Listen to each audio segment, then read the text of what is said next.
Good afternoon my dear friends. आज की इस वीडियो में हम डिस्कस करने वाले हैं मेटाफिजिकल पोएट्री से रिलेटेड कुछ इंपॉर्टेंट क्वेश्चन जो कि उत्तराखंड एलटी के लिए बहुत ही महत्वपूर्ण साबित होंगे। तो वीडियो के अंत तक बने रहिएगा।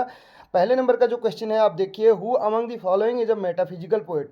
तो इससे पहले मैं थोड़ा सा एक जानकारी यहाँ पे देना चाहूँगा कि जो उत्तराखंड एलटी इंग्लिश का जो सिलेबस है उसमें अगर इंडियन इंग्लिश पोएट्री की बात करें तो ए रामानुजन पे ऑलरेडी वीडियो बना रखी है, सरोजिनी नायडू, कमला दास। ये उत्तराखंड लेक्चरर का सिलेबस लगभग आप देखें तो उसी से मिलता जुलता सिलेबस है। तो इन टॉपिक्स को हमने ऑलरेडी कवर कर रखा है। प्लेलिस्ट आपको एक अलग से देखने को मिल जाएगी। हम कोशिश करेंगे कि उत्तराखंड एलटी का जो सिलेबस है उसके लिए एक सेपरेट प्लेलिस्ट आपको यहाँ पे प्रोवाइड करें। तो अगर वीडियो आपको पसंद आती है तो अपने फ्रेंड्स के साथ भी शेयर कीजिएगा। चैनल पर नए हैं तो चैनल को सब्सक्राइब कर सकते हैं अगर आपको वीडियो पसंद आती है तो। Who among the following is a metaphysical poet. तो मेटाफिजिकल पोएट कौन है? Henry Vaughan, Robert Greene, Congreve, Charles Lamb. चार हमारे पास हैं ऑप्शन और करेक्ट आंसर हमें बताना है पहले क्वेश्चन का। तो इसका करेक्ट आंसर हो जाएगा मेटाफिजिकल पोएट कौन है। तो इसमें हमारे पास चार ऑप्शन है और मेटाफिजिकल पोएट की अगर बात करें तो हेनरी वॉन हो जाएंगे। ठीक है, कौन हो जाएंगे? हेनरी वॉन हो जाएंगे। तो ये चार ऑप्शन हमारे पास हैं, हेनरी वॉन इसमें से मेटाफिजिकल पोएट है। रॉबर्ट ग्रीन की अगर बात करें तो रॉबर्ट ग्रीन कौन है? रॉबर्ट ग्रीन है one of the university wits. तो यूनिवर्सिटी विट्स में से हैं ये Robert Greene. Congreve, Congreve the way of the world वाले कॉन्ग्रीव हैं ये। The way of the world कब आ रखा है ये आप बताएंगे। ठीक है, और कॉन्ग्रीव की बात करें तो ये रेस्टोरेशन एज से हैं। और Charles lamb, last D option हमारे पास है चार्ल्स लैम्ब, और इनको बोला जाता है प्रिंस ऑफ इंग्लिश एसेज इनको बोला जाता है, और ड्रीम चिल्ड्रन के लिए जाने जाते हैं। और बात करें तो चार्ल्स लैम्ब रोमांटिक एज से बिलोंग करते हैं। नेक्स्ट क्वेश्चन की ओर बढ़ेंगे। अगला क्वेश्चन है who coined the term metaphysical poets. तो मेटाफिजिकल जो पोएट्स टर्म है ये किसने कॉइन किया है ये पूछा जा रहा है हमसे क्वेश्चन में। तो Ben Jonson, T S. Eliot, William Wordsworth, Samuel Johnson. Ben Jonson first unofficial poet laureate. अगर बेन जॉनसन की बात करें तो फर्स्ट अनऑफिशियल पोएट लॉरेट हैं। फर्स्ट अनऑफिशियल पोएट लॉरेट आप इनके बारे में नोट डाउन कर सकते हैं। फर्स्ट अनऑफिशियल जो है पोएट लॉरेट हैं ये। ठीक है, फर्स्ट अनऑफिशियल पोएट लॉरेट हैं। और बात करें पोएट लॉरिएट, और फर्स्ट ऑफिशियल पोएट लॉरिएट कौन है? वो है जॉन ड्राइडन। ये पॉइंट भी आप नोट डाउन कर सकते हैं। और टी.एस. इलियट का फुल नेम है टॉमस स्टर्न इलियट, जो कि दी वेस्टलैंड के लिए जाने जाते हैं, जो कि 1922 में आई थी। ठीक है, और इसमें जो है 5 सेक्शन है जिसके लिए हमने शॉर्ट वीडियो भी बना रखी है, VGFDW करके। Burial of the death, game of a chess, और डी से डेथ बाय वाटर, और BGF से है फायर सरमन और डेथ बाय वाटर हो गया, और इसके अलावा W से है व्हाट दी थंडर सेट करके। ये 5 सेक्शन से हैं इसमें दी वेस्टलैंड। आगे देखिए नेक्स्ट जो थर्ड ऑप्शन है विलियम वर्ड्सवर्थ, रोमांटिक पोइट हैं। ठीक है, इनको क्या कहा जाता है? इनके लिए एक जो टर्म यूज किया जाता है इनको फादर ऑफ रोमांटिसिज्म भी कहा जाता है। Father of romanticism, English literature की बात करें तो father of romanticism William Wordsworth को ही कहा जाता है। अगर आप हिस्ट्री के हिसाब से चलेंगे तो वहाँ पे आपको देखने को मिलेगा फादर ऑफ जो रोमांटिसिज्म है वो रूसो आपको मिलेगा अगर आप सर्च करेंगे तो। लेकिन अगर इंग्लिश लिटरेचर की बात करें तो फादर ऑफ रोमांटिसिज्म किसको बोला जाता है? विलियम वर्ड्सवर्थ को कहा जाता है, जिन्होंने टिंटन एबे, जिनकी पोम आपको पता होगा जो लिरिकल बैलेट की लास्ट पोम है। और फर्स्ट पोम कौन सी है लिरिकल बैलेट की अगर बात करें तो the rhyme of the ancient mariner है, जो कि एस टी कॉलेज ने लिखी है, ये आप भली भांति जानते हैं। सैमुअल जॉनसन, ये जिनके नाम पे जो है एक एज भी है जिसको एज ऑफ सेंसिबिलिटी भी कहा जाता है। एज ऑफ सेंसिबिलिटी कहा जाता है। क्या कहा जाता है? एज ऑफ सेंसिबिलिटी कहा जाता है। एज ऑफ सेंसिबिलिटी कहा जाता है। ट्रांजिशनल एज भी इसी एज को कहा जाता है, एज ऑफ ट्रांजिशन कहा जाता है। ठीक, और बात करें तो इसका टाइम पीरियड क्या है इस एज की अगर बात करें तो 1745 से लेके 1785 तक कंसिडर किया जाता है। और ये सैमुअल जॉनसन ही हैं जो डिक्शनरी के लिए भी जाने जाते हैं, जिनको डॉक्टर जॉनसन के नाम से भी जाना जाता है। डॉक्टर सैमुअल जॉनसन के नाम से इनको जाना जाता है। और इस क्वेश्चन के अगर आंसर की बात करें तो मेटाफिजिकल पोएट्स जो टर्म है किसने कॉइन किया था? ये कॉइन किया था सैमुअल जॉनसन ने। हमने लास्ट वीडियो में भी इसको डिस्कस किया था। नेक्स्ट क्वेश्चन की ओर बढ़ेंगे। थर्ड नंबर का क्वेश्चन है the term metaphysical poets are use to describe a group of poets who belong to.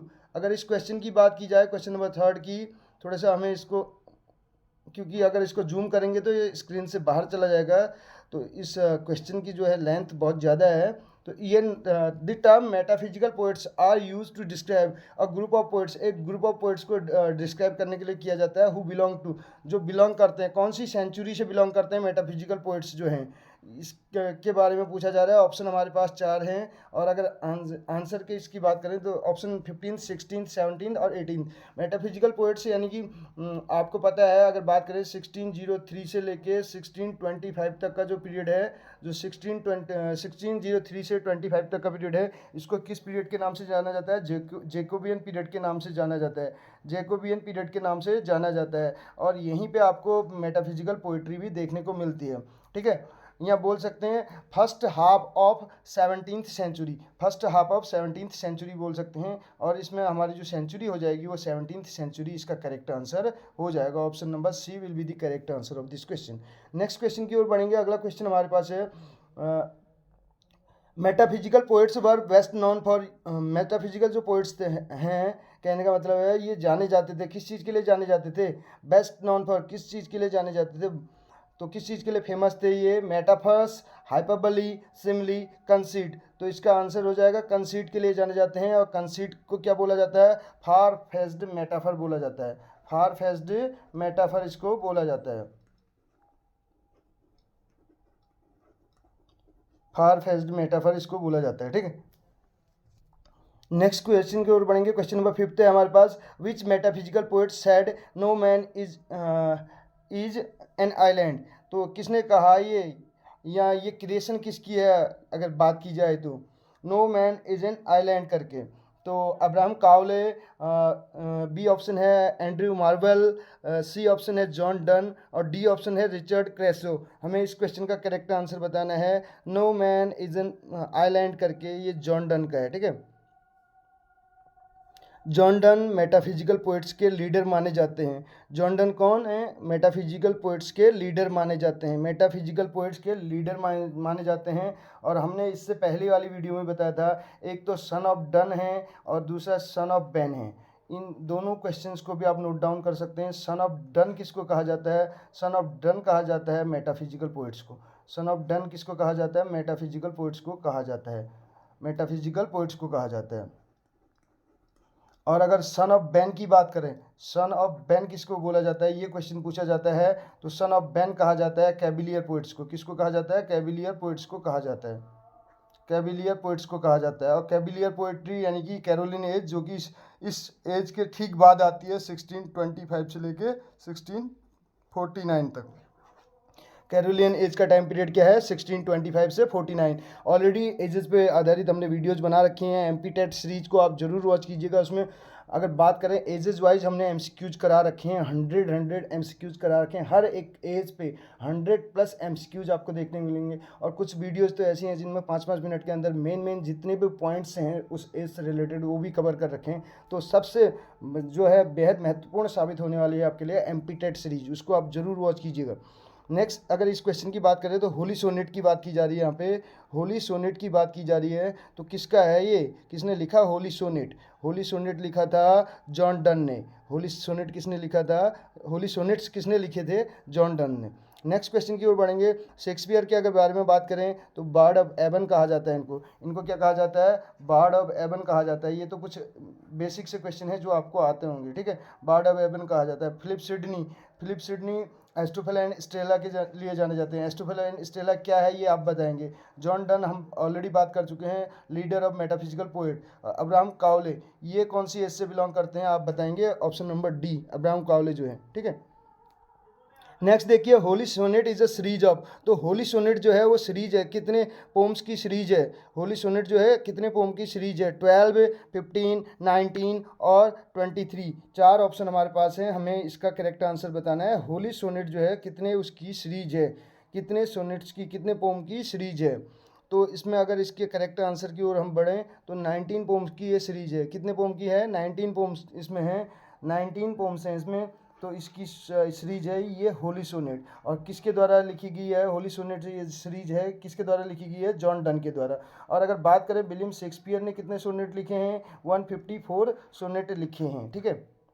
William Shakespeare की बात कर रहे हैं, विलियम शेक्सपियर 154 सोनेट्स। और इसके अलावा बात करें तो प्लेज कितने हैं? 37 प्लेज लिखे हैं। किसने? 37 प्लेज लिखे हैं शेक्सपियर। नेक्स्ट क्वेश्चन की ओर बढ़ेंगे। Who wrote Pindaric oats? पिंडारिक oats किसने लिखे हैं? पिंडारिक ओट्स जो हैं वो किसने लिखे हैं, ये पूछा जा रहा है नेक्स्ट क्वेश्चन में हमसे। Who wrote Pindaric odes? Question number 8 हमारे सामने है। Who wrote Pindaric odes? Richard Crashaw, Andrew Marvell, Abraham Cowley, Henry Vaughan. 4 option है और करेक्ट आंसर बताना है। तो पिंडारिक ओट्स किसने लिखे हैं? अब्राहम कॉले ने लिखे हैं। ठीक है, तो सी ऑप्शन इसका करेक्ट हो जाएगा। नेक्स्ट क्वेश्चन की ओर बढ़ेंगे। Who wrote the poem to his coy mistress? To his coy mistress किसने लिखा है? कि ये पोम किसकी है? टू हिज कॉय मिस्ट्रेस किसकी पोम है? ठीक है, तो अगर बात करें Abraham Cowley, Thomas Traherne, John Donne, Andrew Marvell, 4 option है और इसका करेक्ट आंसर हो जाएगा टू हिज कॉय मिस्ट्रेस जो है एंड्रू मार्बल की है। क्वेश्चन नंबर 9 का जो है करेक्ट आंसर जो हो जाएगा ऑप्शन नंबर डी इसका करेक्ट आंसर हो जाएगा। D will be the correct answer of this question. Next question की बात करें। Who said this about the metaphysical poets? Metaphysical poets के बारे में किसने कहा कि devouring all kinds of experiences? Devouring all kinds of experiences, experience, तो ये किसने कहा मेटाफिजिकल पोइट्स के बारे में? ऑप्शन हमारे पास 4 हैं। Doctor Johnson, Thomas Eliot, Thomas Stearns Eliot और जॉन ड्राइडन, मैथ्यू अर्नोल्ड। और बात करें टॉमस स्टर्न इलियट की बात करें तो इनको नोबेल प्राइज़ भी मिला है 1948 में। ये पॉइंट भी आप नोट डाउन कर सकते हैं। नोबेल प्राइज़ साहित्य एकेडमी पे ऑलरेडी हमने वीडियोज़ बना रखी हैं, उनको वॉच कर सकते हैं। पोएट लॉरेट पे बना रखी है। तो इसमें इसके करेक्ट आंसर की ओर बढ़ें तो इसका करेक्ट आंसर क्या हो जाएगा? टॉमस स्टर्न इलियट हो जाएगा। बी ऑप्शन इसका करेक्ट हो जाएगा। नेक्स्ट क्वेश्चन की ओर बढ़ेंगे। 11th नंबर का जो क्वेश्चन हमारे पास, स्टेप्स टू दी टेम्पल, यानी कि स्टेप किसकी, कहाँ की ओर? टेम्पल की ओर। ये किसने लिखा है? जॉर्ज हर्बर्ट, रिचर्ड क्रेसो, रॉबर्ट सदी करके, ठीक है, रॉबर्ट साउथवेल करके है और डी ऑप्शन है जॉन डन। 4 ऑप्शन हमारे पास हैं, करेक्ट आंसर इसका बताना है। तो रिचर्ड क्रेसो ने लिखा है क्या? स्टेप्स टू दी टेम्पल करके। नेक्स्ट क्वेश्चन यहाँ पे क्वेश्चन नंबर 12 हमारे पास है। हु सैड ही, यानी कि डन, जॉन डन की बात चल रही है, अफेक्ट्स दी मेटाफिजिक्स। डन अफेक्ट्स दी मेटाफिजिक्स, ये किसने कहा? ये जो है स्टेटमेंट किसका है? तो ये कहा था जॉन ड्राइडन ने कहा था। जॉन ड्राइडन यानी कि first official poet laureate. Dryden की एज किसको कहा जाता है? Age of Dryden, age of Dryden, age of Dryden यानी कि रेस्टोरेशन एज 1660 से लेके 1700 तक का जो टाइम पीरियड है, 1660 से लेके जो 1700 तक का टाइम पीरियड है वो क्या है? एज ऑफ ड्राइडन, या इसको रेस्टोरेशन एज भी कहा जाता है, जिसमें मोनार्की रिस्टोर्ड हुई थी।